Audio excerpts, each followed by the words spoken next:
2008 থেকে তাহলে তোমার কল্পদ্বীপের পথ চলা শুরু হলো।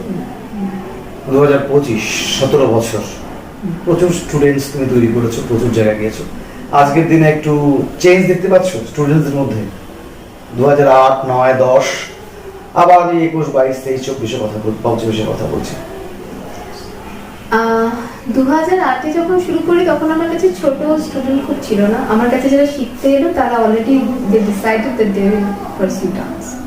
তো তারা সবাই কলেজে পড়ে, যারা এখন আমার গ্রুপেও পারফর্ম করে তারা এতদিন ধরে কন্টিনিউ করছে। কেউ কেউ নাচ নিয়েই তাদের জ্ঞান ধারণা সবকিছু, জব করা সবকিছু, কেউ কেউ অন্য কাজের পাশাপাশি নাচ করছে। তো তাদের ডেডিকেশনটা একরকম, কারণ তারা যখন বড় হয়ে এসেছে তারা তখন নাচটাকে ওড়িশি শিখবে বলে এবং নাচটাকে ভালোবেসে শিখতে এসেছে। এখনো যারা বড় হয়ে আসে তারা নাচ শিখবে বলেই আসে। তারা আদার কারিকুলার অ্যাক্টিভিটিস যেমন সেই অনুযায়ী আসে না। আমাদের সমাজে এখন যেটা বড় প্রবলেম সেটা হচ্ছে যে আমাদের এডুকেশন সিস্টেম। আমি বিরোধিতা করছি না, কিন্তু যে প্রেশারটা রয়েছে বাচ্চাদের উপরে, খুব বলতে অদ্ভুত লাগে। আমার ক্লাসে এমন 2-3টে ঘটনা ঘটেছে যেখানে মা বাবা চায় নাচ শেখাতে, বাচ্চাটা ভালো করতেও চায়, বাট একটা সময় পরে গিয়ে সে বলছে আমি নাচ শিখবো না।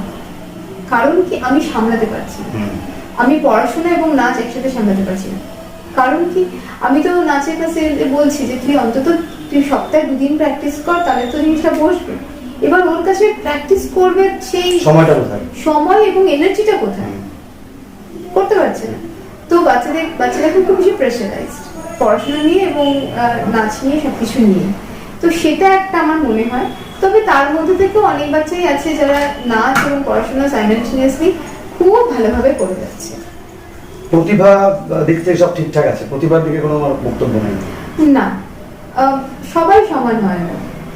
মানে আগে যে প্রতিভা তোমার দেখতে পেয়েছো স্টুডেন্টদের মধ্যে, আজকের দিনে দাঁড়িয়ে দেওয়া মনে হচ্ছে যে সেই প্রতিভা আছে, ট্যালেন্ট আছে। আচ্ছা, এখানে একটা কথা বলি। আজকে আমি তোমাকে একটা এক্সাম্পল দিই। ধরো রিয়েলিটি শোতে তুমি যাদেরকে দেখছো অসাধারণ গান করছে, নাচ করছে, তারা লক্ষ লক্ষ ছেলে মেয়ের মাঝখানে বেরিয়ে এসছে, তাই তো? তো আজকে যাদেরকে আমরা প্রতিভাবান বলে বলছি, তারা তো লক্ষ লক্ষ ছেলের মাঝখান থেকে উঠে এসেছে, তাদেরকে চুজ করা হয়েছে যে এরা গিয়ে ওই রিয়েলিটি শোতে করবে। তেমন আমাদের ক্লাসেও যদি 100 জন ভর্তি হয়, 100 জনের মধ্যে হয়তো 2 জন বেরিয়ে আসবে।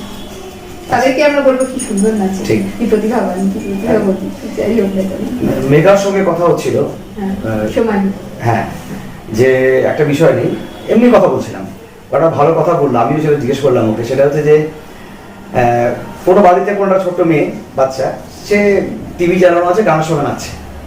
বাবার মনে হচ্ছে বা মার মনে হচ্ছে যে আমার মেয়েটা খুব ভালো নাচ করবে, কার কাছে নিয়ে যাই, মেঘা বা অন্য কাছে বা পম্পির কাছে নিয়ে যায়। পম্পি বলের কাছে গেলে পরে ওড়িশি শিখতে পারবে, মানে ওড়িশি সম্বন্ধে কোনো ধারণাই নেই, হয়তো নিয়ে আসতো তোমার কাছে। তো আনার পর তুমি তাকে বলে ঠিক আছে নাচ শিখো। বাবা মার ধারণা হচ্ছে যে ওই হিন্দি গানটার উপরে মেঘা নাচছে, তালা নাচছে, ও নাচ জানে, ওর মধ্যে নাচ ঢুকে আছে। এবার তুমি যখন ওড়িশি করতে গিয়ে দেখলে যে না মুদ্রা হয় না কিছু হয়, বিগত 1 মাস 2 মাস ধরে ঠেললে, খেলা করতে হচ্ছে না। এবার না তুমি বাবাকে বলতে পারছো যে আপনার মেয়ের মধ্যে নাচের ব্যাপারটা সেভাবে এখন আসছে না, আর না মেয়েটাও ইন্টারেস্ট পাচ্ছে, কারণ ও তো হিন্দি গান পাচ্ছে না, ও তো এখানে এসে তোমার ওড়িশি পাচ্ছে। এরকম অভিজ্ঞতা হয়েছে?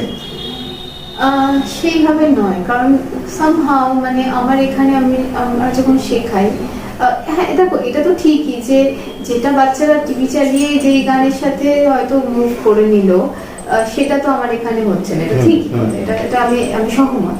কিন্তু আবার এটা হচ্ছে যখন ওরা তো ছোট, তো ওদেরকে একটা সিস্টেমের মধ্যে ফেলতে হয়। যখন ওরা সিস্টেমের মধ্যে পড়ে গেল যে না আমাকে গিয়ে ওখানে এটাই করতে হবে, তখন ধীরে ধীরে না ওটাতে ওরা হ্যাবিচুয়েটেড হয়ে যায়। অ্যান্ড এটা কখনোই কোনো শাস্ত্র নৃত্যের পক্ষে, এটা কোনো টিচারের পক্ষেই সম্ভব না যে একদিনে কিছু করে দেওয়া বা 1 মাসে কিছু করে দেওয়া কি 6 মাসে কিছু করে দেওয়া। আমাদের বেসিকগুলো শিখতে 6 মাসে যদি কেউ শিখেও নেয়, আমি বলবো সে যদি 2 বছর বেসিক প্র্যাকটিস করে, তখন তার সে একটুখানি নাচটা করতে পারে, তাই একটু আঙ্গিকটা তৈরি হবে। তো ওই 2 বছর কন্টিনিউয়াসলি আমি যদি আমার বেসিক করিয়ে যাই, হয়তো